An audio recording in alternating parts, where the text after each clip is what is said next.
Here at the Freeway Tavern in Butte, Robbie Knievel called it his second home.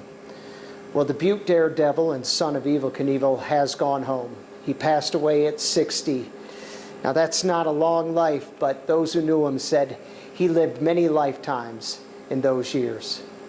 He died at 60, which is way too young, you know, but he lived 100 Knievel years.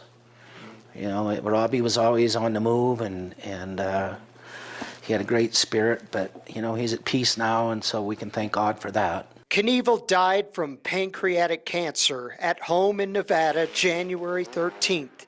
His brother Kelly said Robbie was a dedicated performer. He just happened to be in the business of risking his life and had to come up with new ways to keep people interested and excited, and you know, that involved risking his life. It takes a certain kind of guy to do that.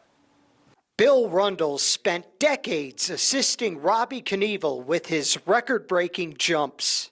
You know, there's no question in my mind that Robbie was the greatest motorcycle jumper ever in his time. You know, he was a much better rider than his father.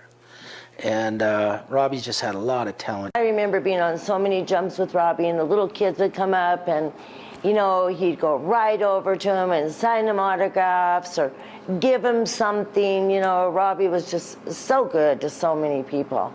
Butte Chief Executive J.P. Gallagher remembers the first time meeting Robbie Knievel as a kid.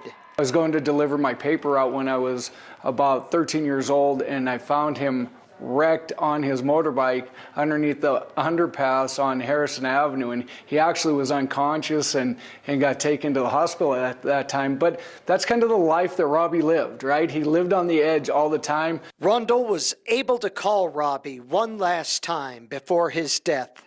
It was really hard to say goodbye, and he knew I was there, and just want to tell him I loved him.